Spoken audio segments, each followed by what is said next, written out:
2.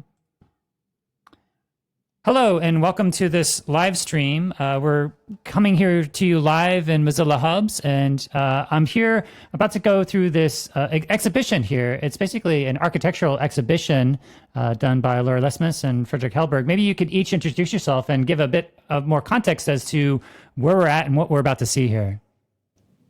Yeah, so I'm Fredrik Hellberg. And I am Lara Lesmes. And together we are Space Popular, and we're about to go into our exhibition Freestyle, Architectural Adventures in Mass Media. And it's a quite special thing that we've just put up here, because now we're obviously here in Mozilla Hubs in a virtual version of the exhibition. But this exhibition was a commission, again, from Royal Institute of British Architects in London for a physical exhibition. And this exhibition is technically still up. It's not accessible because of the lockdown. We're here in the end of May. So in this situation, when it's closed down, we decided to build a virtual version of the exhibition. And we just give a little bit of background to the commission we were given by the RIBA and what we decided to do. Do you want to take over, Lara? Yes, the RIBA asked us in very simple terms to do an exhibition that reflected upon our view of the role of style in architecture. Great. So RIBA, the RIBA, maybe you could give a bit more context as to what they are as an organization, because it sounds like they're helping to, gather together these groups of architects in the UK. Yeah, so basically the RIBA was founded in the 19th century, and it's basically the institution that manages licenses, and it basically is the kind of the headquarters for all issues architectural in the United Kingdom, and they also control architectural education, and it's a kind of institution that basically every country in the world has to manage these issues, just like other disciplines has their own institutions. And for many, many years, they have been publishing books and doing exhibitions and giving out awards. And so most importantly, they have an enormous collection of architectural drawings, models, architectural objects. That is a resource with which we worked very much, and we were doing research with the curator, Shumi Boast, in their archives for months in order to put together this show. I think it's the biggest archive in the world of architectural books, objects, drawings, models, and they have some of the, they have objects that range back from the Roman Empire all the way up to today, basically. So we have access to all of that to do research for this show. And maybe if we just give a little bit of context on what the show is about and the kind of maybe we do that when we are further in. Yeah, let's start walking in because we're here at the opening. Part of the reason why I wanted to do this live stream is because it's like, how do you what you were able to create here is essentially like this spatial expression of all these ideas.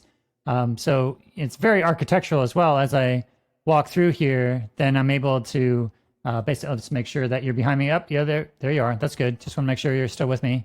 But yeah, I had this whole spatial experience of being able to walk through here, and just the way that you've been able to create a lot of these different sense of space as I walk through here, because I'm going down in here, and then as I walk in here, then I'm sort of introduced to all these different things. So when I first came through here, I walked over here, and actually I'm going to type in the fly command temporarily. So because part of my experience was that it was actually a little bit difficult to be able to read this text in the Oculus Quest without flying.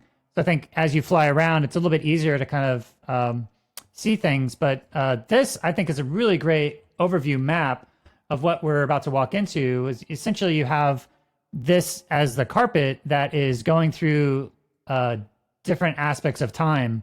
So maybe you could describe this graphic here and what it was trying to describe of how you've laid out this space here.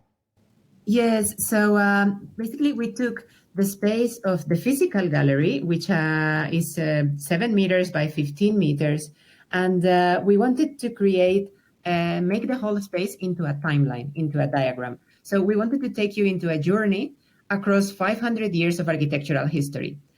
The original gallery actually has two big columns, one here and another one here. So we created a timeline that went diagonally across them. And we divided that timeline into years. In the physical space, literally like every year is 1 centimeter. And we start just a little bit before the 1500s. And we finish in the future. The present is over here, and we go a little bit into the future. And so, and so we like these shifts in color that you see here, over here, over here, are the moments when there was a shift in style in architecture in Britain. This is based in Britain because we're using the RIBA archive, which has objects from all over the world, but obviously more of them from the UK. And in that carpet, what you have is also graphics that are representing the media of each time, from the printing press all the way to the mobile phone and the headset, and passing through the zoetrope, the stereoscope, the television, etc. And standing on it, yes, sorry, go ahead, Fredrik. Yeah, maybe we should just explain just the kind of premise of the exhibition, the project itself. Because obviously, me and Lara, we run Space Properly, we do architecture, but we also do a lot of projects that are speculating on what the future of architecture in cities will be like in the next, let's say, 40 years with augmented reality and VR. And if we think about VR and augmented reality like a medium, then we can connect it to the history of mediums. And if we go back, and obviously we have the internet, we have the computer, and if we go further back, television, cinema, photography, and so on. And all the way until we get to the moment when we have the book, which is essentially the first ever mass media object. And really our kind of premise here in this exhibition is that almost everything that you see in architecture is relying on the kind of media that was prevalent at the time. So the book, for instance, changed architecture completely. And the only way that you have kind of, the Washington DC in the US, for instance, looking very much like architecture you had in Europe 2,000 years ago, was because in the 18th century in the US, you could come over with boats with books, with drawings of what those buildings look like. So we can see this kind of trace throughout history. And basically the kind of premise here is that in order to know what VR and AR will do to architecture, we looked back in history to try and trace what these past histories of media did to architectural history. And that's basically what Larry's described, what this exhibition is trying to map out with data from the archive of the RIBA. Yes, so that's what we see in there. And then this big model is basically like a mashup of buildings, quite well-known buildings in Britain, but that we have abstracted and sort of interpreted. And they are all also located according to the timeline.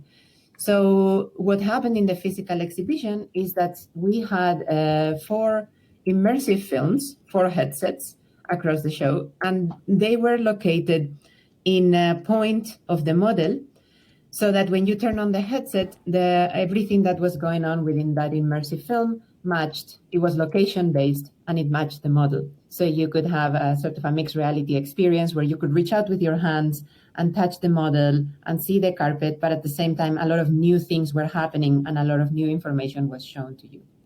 And these are the films that are now in a 360 format on the upper floor that we will see when we come in.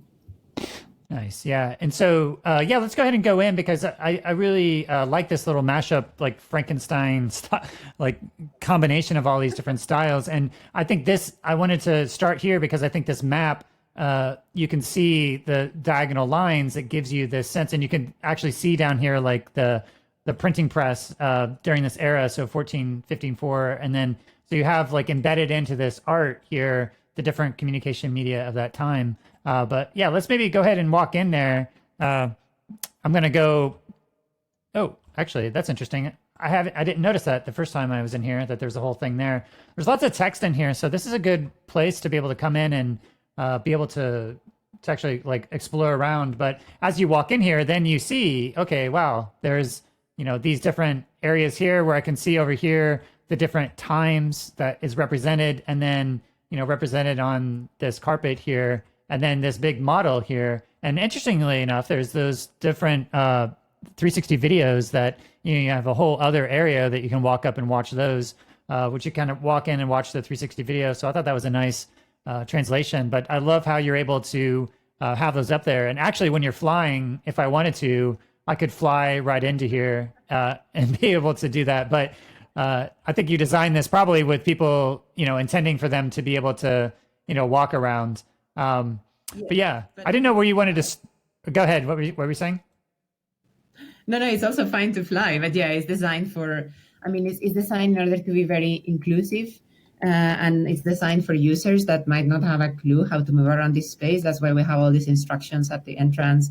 And also for a lot of people that might be coming, it might be their first experience, and a lot of them will be architects. So yeah, it's designed with this early user in mind as well. Yeah, because the RIBA also has a mandate to be as inclusive and as open as they possibly can, which is also one of the reasons why that, and also other reasons why we really enjoy using Mozilla Hubs, because it's both so accessible and also based on Mozilla Foundation's kind of manifesto on a healthy internet, to kind of make it accessible without too many disclaimers. But maybe we should land. And, okay, sure. Yeah, I'm gonna click the fly, and then actually, there we go. Oops, I teleported up here. Hold on, let me let me fly down to the ground, because okay, it actually put me up into the ceiling. So hold on, let me come back down here. Yeah, I was far up, so when I disabled it, it kicked me up into that. All right, let's try that again.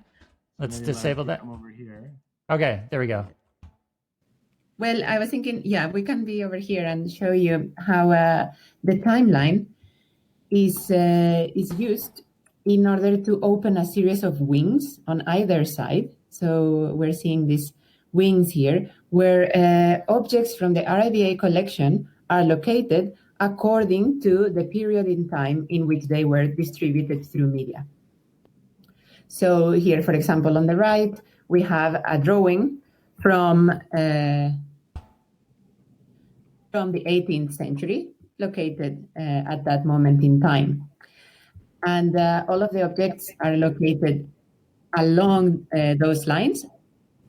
And perpendicular to them, we have these larger panels that are giving you a little bit more of history, or a bit more of information and explanation of each style, where you can read and understand a little bit what each architectural style is. So it's thought of as a very didactic information, where someone could come and really learn about architectural style, and at the same time where someone could come and also get a sense for our personal of this relationship in between architectural style and media, and how basically media has facilitated the creation and proliferation of architectural styles throughout history. Yeah, I really... If we, for instance, fly over or if we walk over to the other side of the wing here, if we follow the timeline like this. So we're going back over to the opposite side. So that was one thing that wasn't exactly clear, was what's the difference between these two sides here? Well, it's a bit of a difference in between the theme. The time is the same. There is just a small difference in between the themes and objects that made more sense on one side or the other. And so, yeah, you can see things that are quite different from each other, but that are happening in parallel. Okay, so different styles that just happen to be at the same time, but so it's just a way to distribute it out on kind of equally on both sides. Yeah, so this is an interesting example here. So this is a drawing of if anyone who's watching has been to London, you've probably seen this enormous dome church called St. Paul's Cathedral, which was built after the Great Fire of London in 1666. And if you look here over to the model, you see these two towers here in the beginning of the model, the very tall ones. Those are the towers of that very same cathedral. So you can see that they matched in the same timeline. And one thing that's really interesting, we'll only mention one example, but this enormous church was built by an architect who was very, very inspired by a style of architecture that was not previously used in the UK.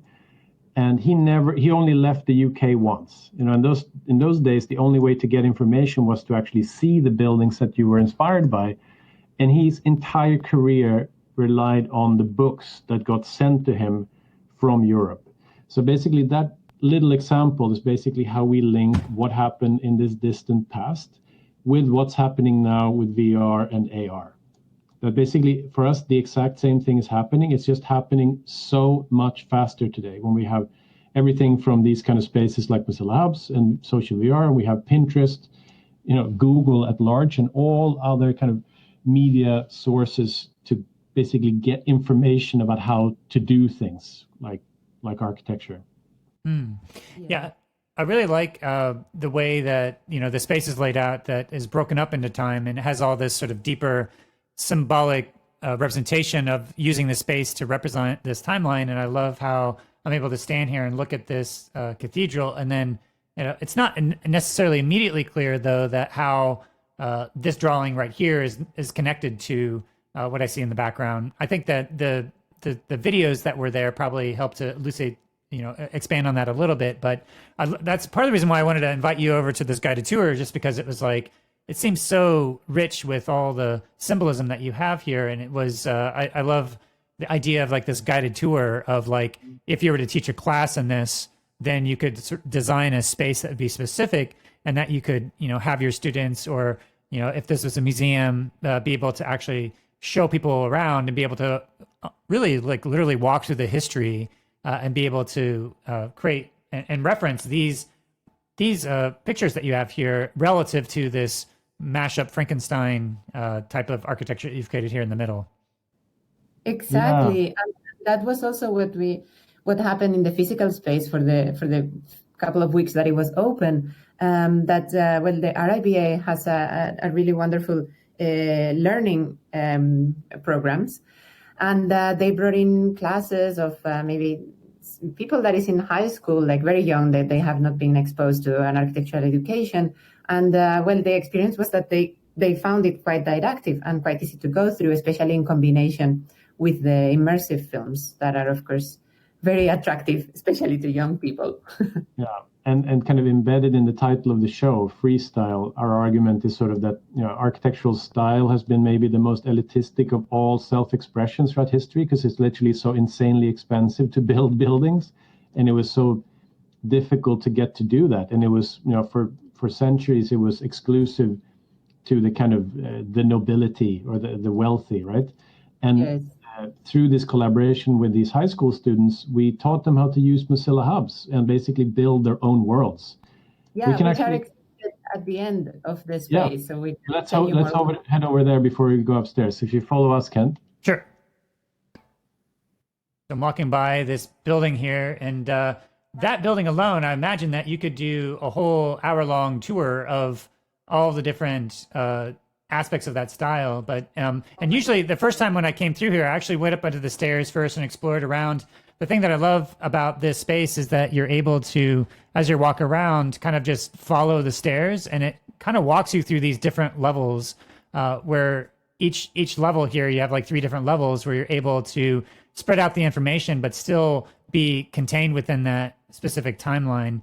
And one important feature that we have created is that these platforms that you go up to through the staircase are actually transparent from the bottom. So here there is a solid platform, but you don't see it from the bottom. And the reason is so that when you are standing on the ground, you can actually get this overview of all the objects in double height. But then when you go upstairs, you have those platforms to walk on. Okay, yeah, I noticed that. I guess that was a deliberate decision so that people could know that they're there and know that they could walk around. But I find that if I wanted to go through and read everything, it would probably take me 45 minutes to an hour just to make my way through all of it.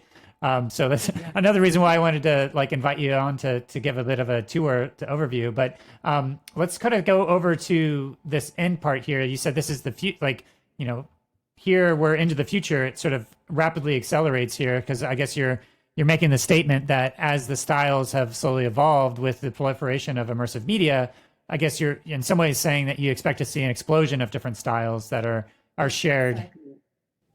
Yeah, definitely. I mean, we see like basically Renaissance architecture lasted for like a century and a half, whereas the styles that we've seen in the last century or in the last 2 centuries, they last, some of them, only for like 2-3 decades. And that, in our argument, is because media gets quicker and quicker and quicker, which basically means that in the age of VR and AR, styles might last like 15 minutes, literally. And that's basically our kind of big conclusive argument here, is that we think that architectural style will reach the speed of the spoken word.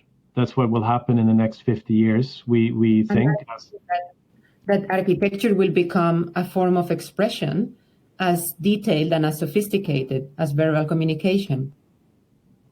Yeah, wow. With obviously a lot of things, we will have to need some kind of clever AI that we predict will happen in connection with AR in the next couple of decades. But basically what we're seeing here is some screenshots from the kind of VR worlds that these high school students made just after, we wanted to kind of prove almost that, like, by teaching them how to use Mozilla Hubs only during a workshop that was like 2 hours, basically the students had no other training whatsoever. They learned how to build these quite impressive worlds. There is a link to a little documentary film about all of them. We haven't included them to not overload the space with media, but these were all videos that they extracted. And here on the other end, there is a documentary film that the RIBA made about this learning workshop, which can be accessed via their website, architecture.com. Yeah, I found when I was looking at this, I did actually want to fly around so I could get a little bit closer view. That's something that if people don't know about that, then it could be a little hard to see. But I think that it's really cool to see that I actually didn't read through all of it yet, so I didn't know that these were high school students. But I've just noticed that you've been doing quite a bit of experimentation in Mozilla Hubs. It's quite nice to see folks that have like actual architectural training and to see what kind of spaces that you start to build. One of the things that the actual structure of this is pretty simple in terms of just straight planes, but just the way that you've laid it out. I just had this experience of feeling like I was walking through like many different corridors and spaces, and then maybe we should like walk up towards the top part of the to see where the kind of the holodeck-like area for where you have all the films there. But maybe we could just make our way up there just to kind of walk through that space a little bit. Yeah, definitely. Yeah. Let's go down to the ground so we can get a demo of what it's like to actually get there if you're walking on the floor. So we're walking over here, and I love that you also see the little bubbles up there as well to indicate that if you go up here, you could start to get access to that. So which way should we go to get there? So we should go, maybe before we go, just one thing down here is that where the different bubbles or like the orbs are located is exactly also the moment in time where they belong, or the story that they are that each film is telling belongs. And it's also the exact point where the mixed reality experience was mapped, the location-based point is. So they are just basically raised. So from the location in which they were in the physical space, we just pull them up so that you could get a clear view of the model, but you could still have the 360 films sort of in a coherent location.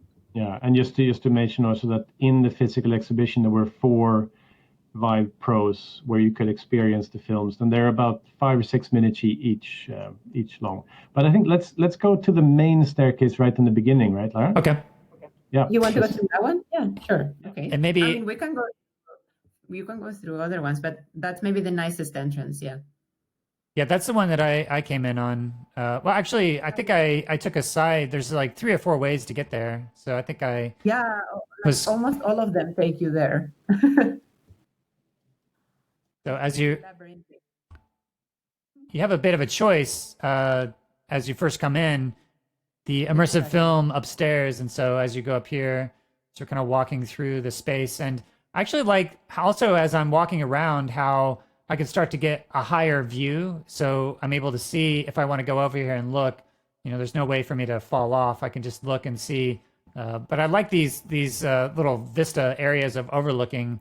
And having multiple layers as well. So like I said, the overall aesthetic and look of this is pretty simple, but I think there's actually some pretty interesting aspects of being able to change levels and look at and get this deeper sense of scale as you go higher up. You're able to, look at this little model that you've built, and then get different perspective on that as you walk around.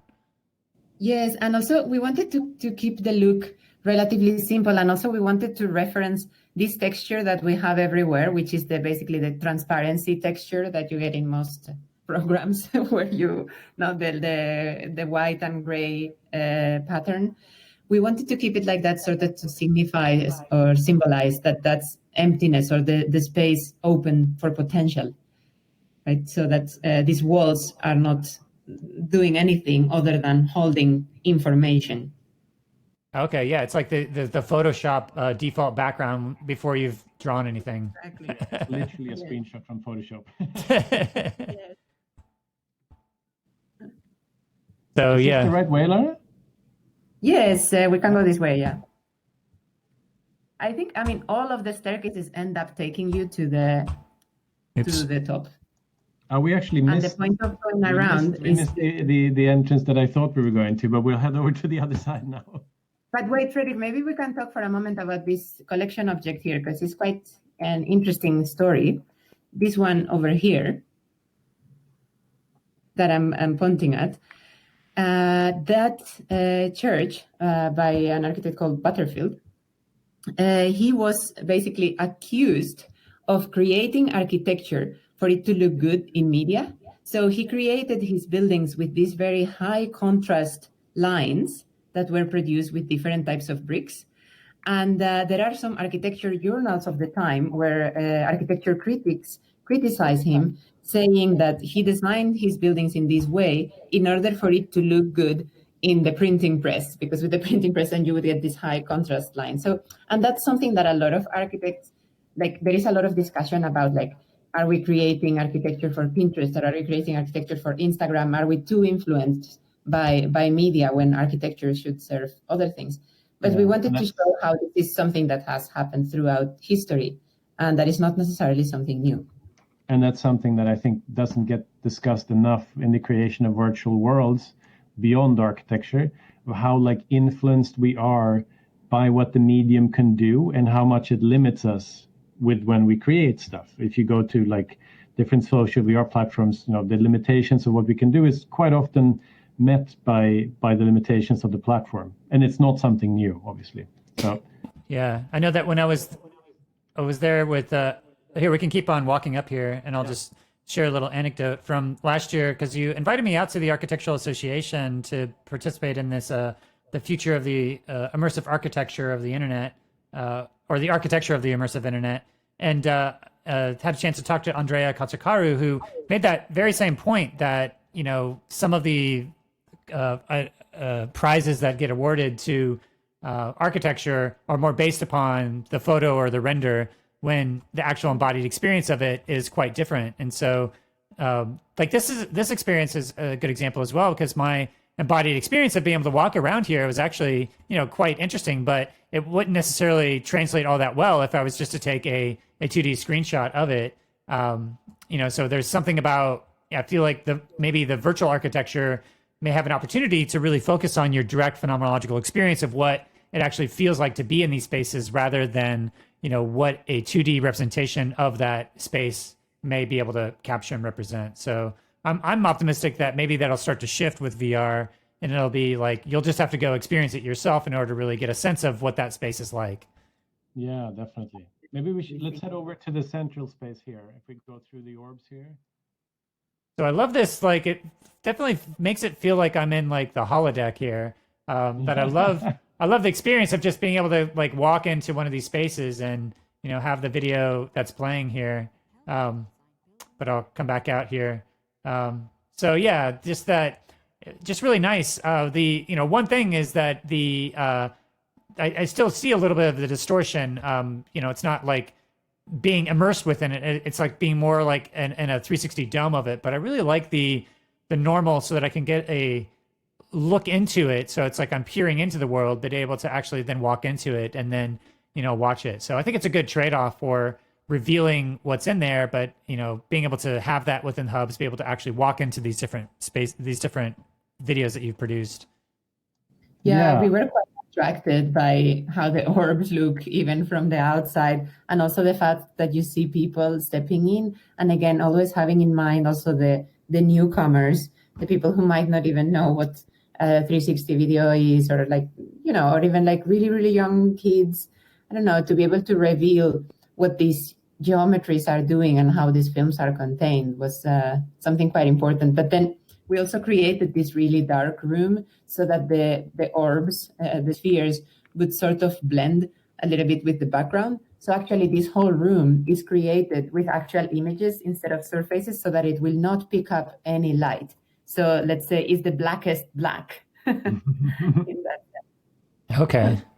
And let's just give a little bit of an overview. So basically we have 4 of these video orbs, and it's all together almost half an hour worth of a story that basically links media with architectural styles. We have the first one here going through, basically it says here on the floor, it's basically we're talking here about the 15th and the 16th century, and then where the printing press was invented, and then the second one here we're basically talking about the 17th and 19th century, and then we have one for the 20th century and one for the 21st century. And they're about 5 minutes long each, with a narrator, a little avatar that basically takes you through the whole story. So it's true that like to both go through the entire exhibition if you'd really, really want to. The virtual one takes almost the same amount of time as the physical one, where to watch all the VR films in the actual exhibition that were done in 60 degrees of freedom with the Vive Pro. It requires almost an hour, but you know we worked on this research with Reba and Shumi Bose for just over 2 years. So it's also like it's essentially a kind of book displayed in an exhibition and then here in virtual space.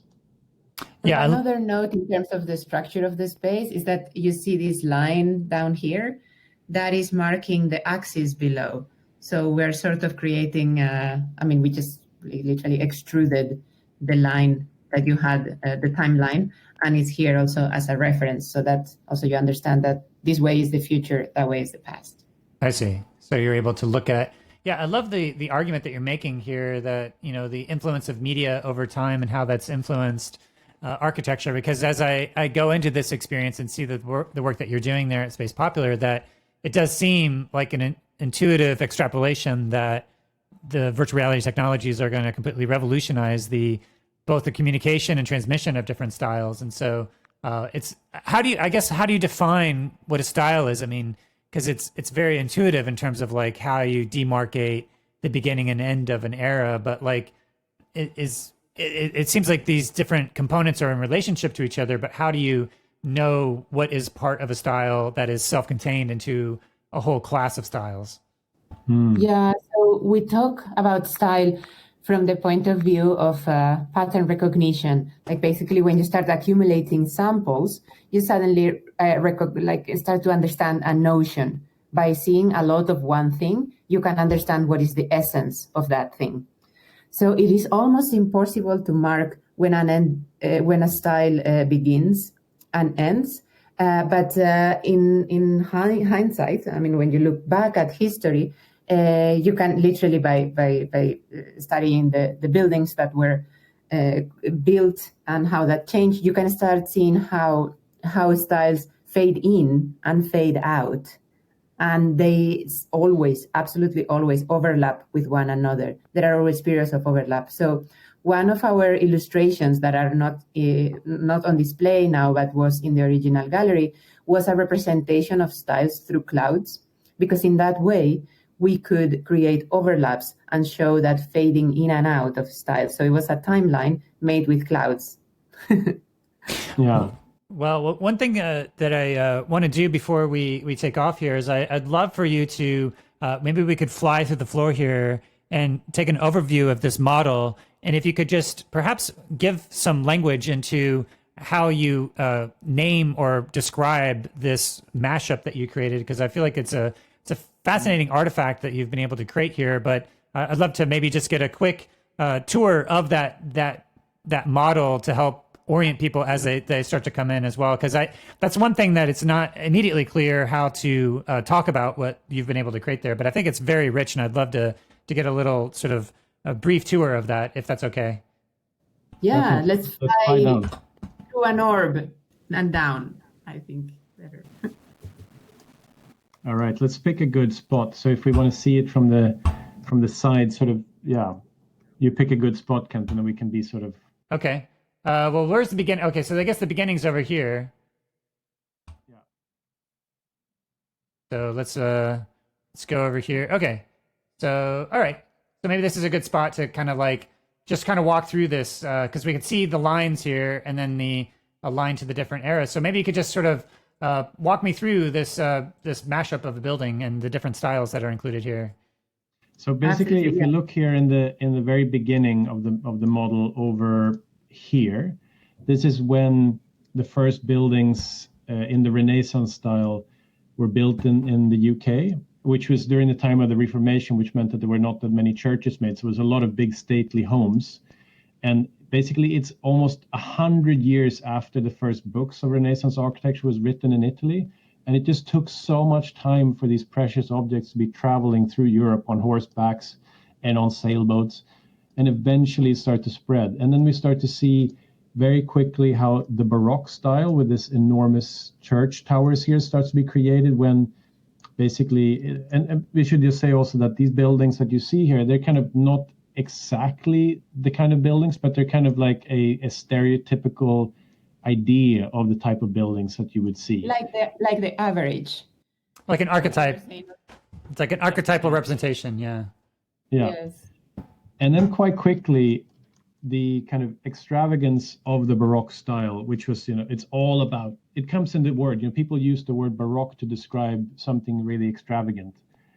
And that quickly died and went into a kind of, in this little building here, which is a copy of, more or less a copy of an Italian stately mansion that was much more simple and much more drawn back, but basically copies from books that came from Italy. And then if we go forward, we see this Chinese pagoda here, which is surprisingly old. And it came from basically the first British people that traveled through China and brought back China, literally porcelain, objects, books, drawings.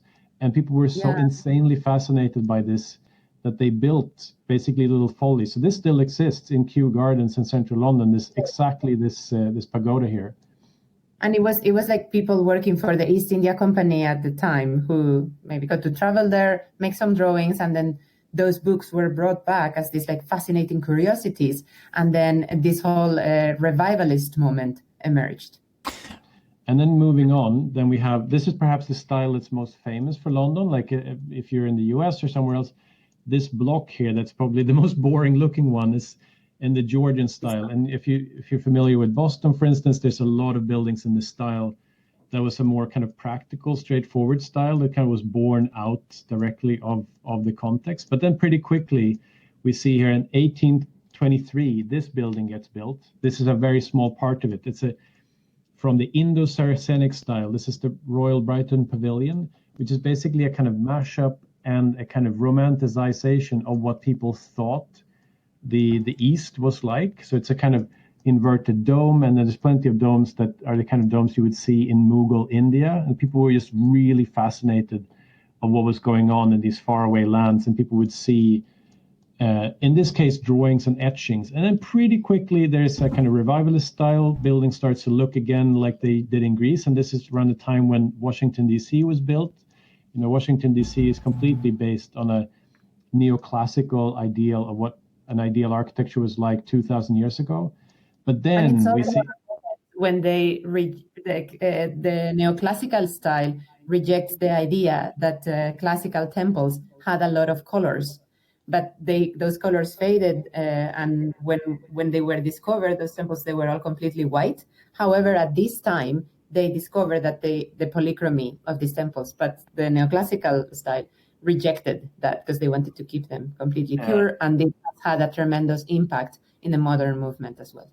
It's a hilarious fact that most people don't know, that basically like the temples that the whole of Washington DC is based on had like basically Google color kind of intensity, saturation of colors originally. Yes. And then pretty quickly it starts getting really, really kind of messy, and there's plenty of styles going on at the same time. And this huge glasshouse looking thing we're looking at here is the Crystal Palace, which was built for the first World Exhibition, which is now referred to as the Great Exhibition, and opened in 1851, which is basically, it's a kind of architectural container for everything the world had to offer. So, at the height of colonial England, when all of these colonial places started to bring back basically stolen goods in many cases from all over the world. And this is also the moment when the camera is invented, and when there's a lot of innovation. We see the first VR devices, basically this stereoscope, which there should be in the carpet somewhere, a little drawing of that. I don't remember where it is. Over on that side, over on behind you on this side. Anyway, we can go see it later. But yeah, which is basically this kind of, stereo photography was invented in the 19th century, and it was super popular. And apparently Queen Victoria, who was queen during the Great Exhibitions, he was absolutely madly in love with stereoscopic photography, being the first kind of immersive photographic technique. Yes, and we speak about this pavilion, the Royal Pavilion at Crystal Palace, as really the television of the time. It was a place where you could go, where the intensity of the variation and the channels was probably matching that of basically watching television for the first time. Yeah, and that was different. There was different wings. There was a Caribbean wing, there was an Indian wing, there was a North American wing, there was a South American wing, Egyptian wing, where you could basically just experience the whole world. It was basically like a kind of cable TV dream, but in physical reality. Wow. And then moving on, we also see then this clash with these two church towers here, this one here and the other one on the other side, because in this time there was a big crisis of style, especially in Europe, where all of this new stuff was coming in, industrial revolution, photography, in industrialization, and it's a big movement to move back basically beyond all of the media that has ever come before, back to the Gothic times. And there was a lot. This is when some of you might be familiar with the House of Parliament, or Big Ben in London, which is actually a modern building, and even if it looks really old. There was a time when architects and politicians and people in general was romanticizing for an old past in kind of reaction to the insane media evolution and technological evolution that especially the UK was seeing at the time, when London being the biggest city in the world in this moment in history. Nice. Yeah, this is a really interesting moment, because we think it could parallel to something that could happen, or maybe even is happening right now in architecture, which is a rejection of styles, of the pluralism or multiplicity of styles, after a period of great amount and richness. Yeah. And then moving on, then we have this is when it starts to get super, super dense. Then this is a building representing the first kind of skyscraper in London that was built with a steel structure, and during a time when the cinema and film was invented, basically, when a lot of buildings were kind of inspired by the black and white stark contrast that you saw in early cinema in the 20s and 30s. And then very quickly we get to modernism, which is basically coinciding with the age of television and the moment when most people had media directly in their homes. And this is the moment when kind of architecture starts to become more and more simple, when you could have these enormous buildings with almost no features, and apartments and houses that had white walls with almost no features, because you had this screen in the middle of your home that just blared kind of intense images at your face, which meant that wallpapers and statues and ornamentations in the home and on facade of buildings became less important. Yes, there is also a very brief moment down here. There is this small building down here, which is a brutalist building. That is, well, sorry, I just painted it. That's a building that would have been made out of prefabricated concrete, or like modular structures, which is something that happened in the 60s and 70s in Britain, in order to basically catch up with the amount of housing needed at that time that needed to be built fast. And then if we move then to the kind of end here, where everything starts to kind of overlap. One more style on the other side. Let's yeah. This side. there is a very special building here that comes together with. Yeah. So here we are looking at a postmodern building, both the one that we have right here in front, that is sort of looking a little bit like a temple, and also the big, quite expressive structure that we have behind with the arches, which is a train station, and this one over here is a pumping station. So we have postmodernism, which was a time that coincides with the proliferation of television, where architects start playing around with styles. And I think this really is something a very important moment, because the access to architectural samples through the proliferation of printed media, magazines, and whatnot, creates the possibility to play with style. There is such an understanding, because we have access to so many samples, that we can almost make jokes with buildings. We can play around by mixing styles, and people will get the joke in the same way that you get a meme today. Kind of inviting for a more pluralistic approach. But this was very short-lived, because it's kind of then very quickly we get a more puritanical age when people are kind of going back to kind of more ideas of universal ideals, and then it starts getting really messy here, where this is... Well, but passing through blobism, which is, there is a moment which we see in this part of the model here, which, I mean, this bit is built layered like this because that's how we built the physical model. But this is a perfectly smooth, blobby building, which was a time where, let's say, like the fascination of the surface in the computer, the fascination of like these blobs that you can create in Maya and 3ds Max completely took over, together with new technologies in construction, and people started creating these buildings that look almost like they are melting and are completely white and have these like gridded surfaces over and very much reflect the excitement of the digital. Yeah, and this is sort of where we more or less end with this kind of slightly more puritanical, simple building at the very bottom, when a lot of architects are now interested in a more humble approach to architecture that is more kind of going against neoliberal ideas of architecture in terms of skyscrapers and big extravagant things. And this is when the model kind of symbolizes the end of physical architecture, both because that's the time where we are now, and kind of into the future, where, you know, this is also where it's quite exciting that the exhibition is physical, and it speaks about the future of architectural style in virtual medium, and then we end up building the exhibition in a virtual medium. So this is a kind of expression of the future. It's very meta. Yeah. Well, I love that, you know, like you said, that you did 2 years of research just focusing on the transmission of style from the United Kingdom perspective. And so it's really, you know, the British colonial history of seeing these different influences. But, you know, this is something that a similar project that other architects could potentially take on for their country to be able to create a similar kind of archetypal mashup of all these different styles. But I love the idea of this, especially just like the guided tour that you're able to take me on, just as a way to think about how you could create these spatial objects to be able to walk through and be able to share a bit of the history, and, you know, think about how on the periphery you have more of the self-guided, self-directed. If you want to go just read about it on your own, you can do that. But in the center here, this space where you could start to have guided tours, or, you know, I can imagine stuff like this where it'd be like, okay, meet here to be able to get a whole specific part of the history, or specific spaces or objects that are built specifically around this idea of taking a guided tour through it.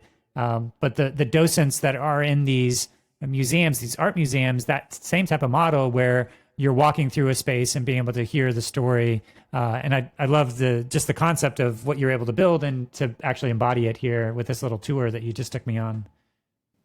No, that's great. It's really nice to get the chance, and that's partially the reason why we built it. And obviously, the RIBA, they also, you know, they invested 2 years of their resources in making this exhibition happen. So they're planning a lot of events in here. We've already had only one press tour with press from the UK, and the curator Shumi Bose has already done one curator tour. And there's going to be school classes and all sorts of people coming in here.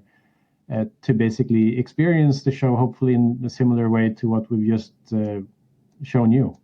And so I'll share a link in the follow-up tweet about where people can see this, but this is available, right? If people want to go check it out, there's at least one Mozilla Hubs instance. Are you planning on having multiple instances, or how do you handling the fact that are you going to create your own Mozilla Hubs enterprise cloud, or like how is that going to be handled in the future for people to have access to this?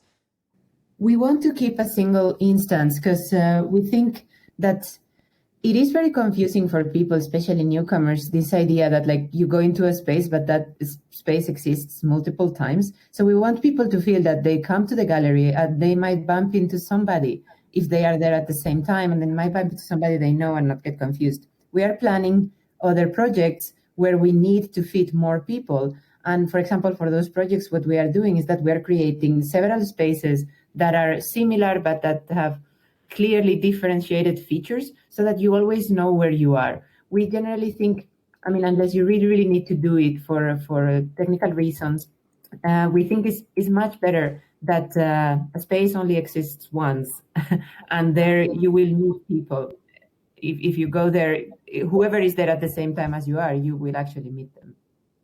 But having said that, we will probably, if it gets really, really popular, we will probably create many more instances. At the moment, we're in a special instance that we just created so that we could have a little bit of privacy. And for all of the guided tours and all of the events and for school classes, we're creating private instances for those events. But we every now and then for the other Mozilla Hub spaces that we created just now during the last 3 months, we've had some incredible chance encounters, running into friends or running into people that just sees the name of our avatars and then just comes up to us to talk about the work and stuff. So we hopefully will. Obviously, there's limitations on what social VR can do, and Mozilla is already amazing at being able to bring in so many people into the same space. But for now, we'll keep it to one public instance. We'll share the link with you and your viewers. Okay, well, awesome. People can get in through architecture.com and their exhibitions, but we will send the exact link so it's easier to access. Okay, well, I just had a chance to watch your presentation that you did with Jesse Damiani, really going over a lot of your work that you've been doing over the last, 5 to 7 years or so. And I'm looking forward to seeing that video, but it was great to see both that and be able to get a chance to walk through this talk. And Fredrik, I know we had a great time talking about Half-Life Alyx and the immersive architecture that's featured there. But I just wanted to sort of pose the last question to you, which is what do you each think the ultimate potential of immersive technologies might be and what they might be able to enable? Yeah, I think in the context of the show we're in, and thinking about mass media and communication, I think really what I would say is that the kind of ultimate potential is to basically be able to use the space around our bodies, not just the organs of our bodies, like our lungs, our body language, and our voice, to be able to communicate to others. But I think it will very soon, soon as in maybe 10, 15, 20 years perhaps, allow us to be able to communicate with each other in real time with space and with architecture. And if we are able to do that, then we'll be able to tap into the kind of things that makes mnemonics possible. The fact that the best ways for the human brain to be able to remember something or to build a cognitive map of something is to place that information in space.